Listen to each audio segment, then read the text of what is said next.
Namaste, welcome to Wide News. This news sponsors by Shri Krishna enterprises railway station ఎదురుగా మా వద్ద అన్ని టీవీలు, ఏసీలు, ఫ్రిడ్జ్లు మరియు అన్ని రకాల ఫర్నిచర్ హోల్సేల్ ధరలకు అమ్మబడును. ఈ కృష్ణ ఎంటర్ప్రైజెస్ కు విచ్చేయండి. రైల్వే స్టేషన్ ఎదురుగా main road, Tuni. Proprietor Tamarana Satyanarayana.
PDSU Andhra Pradesh రాష్ట్ర స్థాయి విద్యా వైజ్ఞానిక శిక్షణ తరగతులు శ్రీకాకుళం జిల్లా కాశీబుగ్గలో రెండవ రోజు కూడా జరుగుతూ ఉన్నాయి.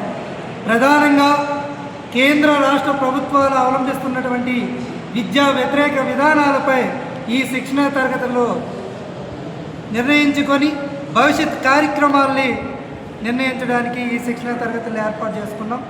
కేంద్రంలో మోదీ ప్రభుత్వం అధికారంలోకి వచ్చిన 12 ఏళ్ల కాలంలో లక్షలాది మంది విద్యార్థుల జీవితాల్ని బలిపశువులు చేస్తూ ఉంది.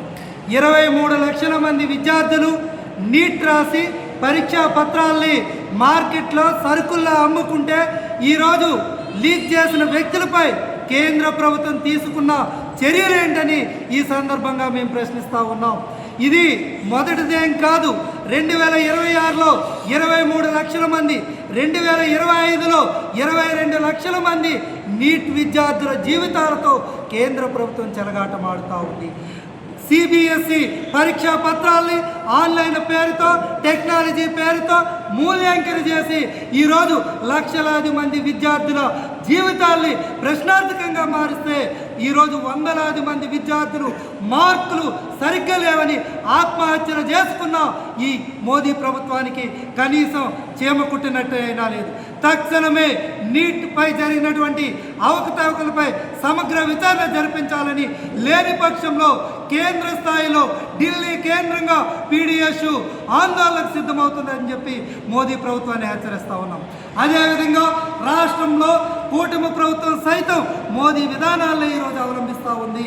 ఆనాడు యువగలం పాదయాత్రలో తన సొంత నియోజకవర్గమైనటువంటి మంగళగిరిలో విద్యాశాఖ మంత్రి నారా లోకేష్ గారు మేము అధికారంలోకి వచ్చిన 100 రోజుల్లో జీవో నెంబర్ 77 రద్దు చేస్తాం, మూసివేసిన పాఠశాలని 4000 పాఠశాలని మేము ఈరోజు తెరిపిస్తాం. అదేవిధంగా పేద బడుగు బలహీన వర్గాల విద్యార్థులందరికీ పెండింగ్లో ఉన్నటువంటి ఫీజు రీయింబర్స్మెంట్ స్కాలర్షిప్లు బకాయిలు విడుదల చేస్తామని చెప్తే ఈరోజు 10,000 కోట్ల రూపాయలు ఫీజు రీయింబర్స్మెంట్ స్కాలర్షిప్ బకాయిలు పెండింగ్లో ఉన్నాయి. మంత్రి ఈరోజు మాట్లాడుతూ ఉన్నారు, ఎక్కడ హాల్ టికెట్లు ఆపితే అక్కడ మేము మమ్మల్ని కంప్లీట్ చేయండి. తన క్యాబినెట్లో ఉన్న ఎన్ఆర్ఐ విద్యా సంస్థలో అధినేత హాల్ టికెట్లు ఆపితే విద్యార్థులు గుంటూరు కేంద్రంగా రోడ్డు మీదకెత్తి ఆందోళన చేశారు. ఈ ప్రభుత్వానికి కనిపించట్లేదా అని చెప్పి ఈ సందర్భంగా మేము ప్రశ్నిస్తున్నాం.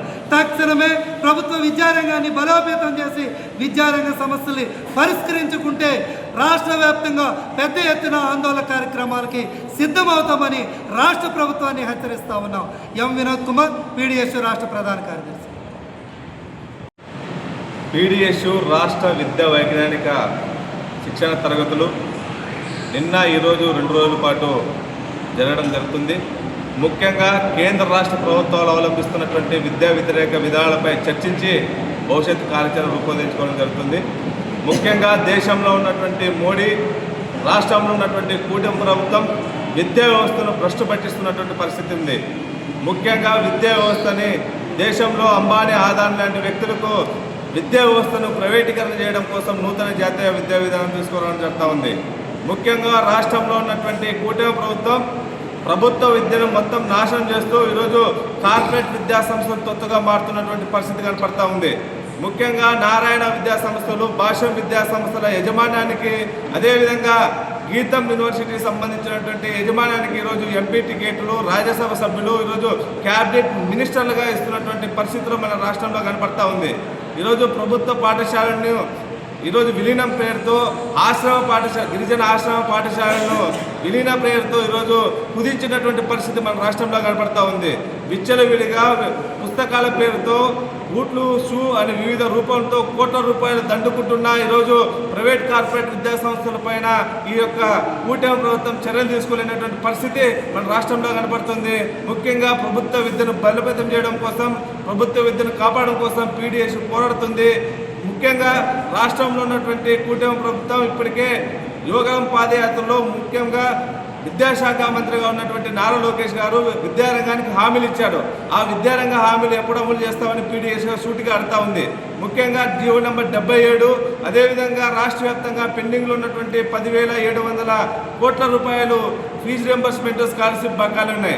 వాటిని విడుదల చేయాలని పీడిఎస్గా డిమాండ్ చేస్తూ ఉంది. సంక్షేమ హాస్టల్ విద్యార్థులకు మెస్ ఛార్జీలు, కాస్మెటిక్ ఛార్జీలు ధరలకు అనుగుణంగా పెంచాలి.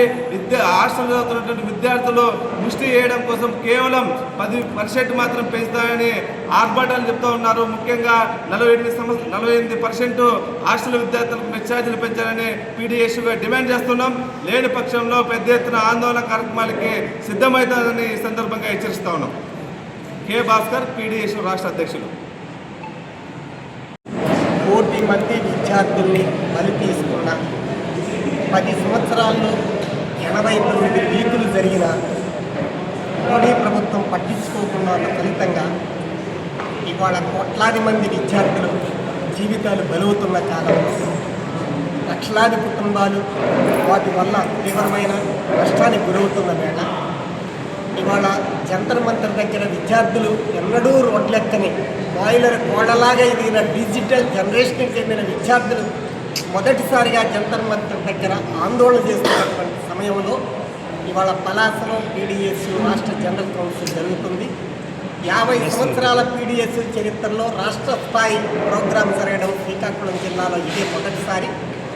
ఇది జీడిపప్పుల ఫ్యాక్టరీకి ప్రసిద్ధి చెందినటువంటి పలాసలో ఈ జీడిపిక్కల పరిశ్రమతో పాటు దేశంలో ఉన్న వ్యవసాయ, వాణిజ్య, వ్యాపార, వర్తక రంగాలన్నింటినీ అమెరికా, యూరప్ల ముందు తాకట్టు పెడుతూ మోడీ ప్రభుత్వం నిర్ణయాలు తీసుకుంటున్న వేళ భారత పారిశ్రామిక, వ్యవసాయ, వాణిజ్య రంగాలతో పాటు భారత విద్యారంగం కూడా, ఉద్యోగ రంగం, ఉపాధి రంగాలు కూడా తీవ్రంగా దెబ్బతింటున్న కాలంలో కోట్లాది మంది విద్యార్థులు ప్రైవేట్, కార్పొరేట్ కళాశాలలకి కోట్ల రూపాయలు, మిలియన్ల రూపాయలు ఖర్చు పెట్టి చదివిన ఉద్యోగాలు రాని పరిస్థితుల్లో ఎక్కడో అమెరికాలో, యూరప్లో తప్ప మాతృదేశాన్ని విడిచిపెట్టి యూరప్, అమెరికా, ఆస్ట్రేలియా, జర్మనీలో ఉద్యోగాల కోసం లేదా విద్య కోసం ఎదుర్కోవాల్సిన దుస్థితి భారతదేశానికి ఏర్పడ్డ సమయంలో ఆ దుస్థితిని కల్పించిన మోడీ ప్రభుత్వానికి వ్యతిరేకంగా ఇవాళ ఆందోళన చేయాల్సిన సమయంలో ఇవాళ పలాసలో జరుగుతున్న ఈ పీడిఎస్ క్లాసులు విద్యా విజ్ఞానాన్ని ప్రేరేపించి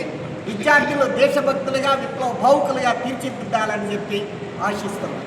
P Prasad, ex PDS state president and general secretary, present IFTU state all India vice president.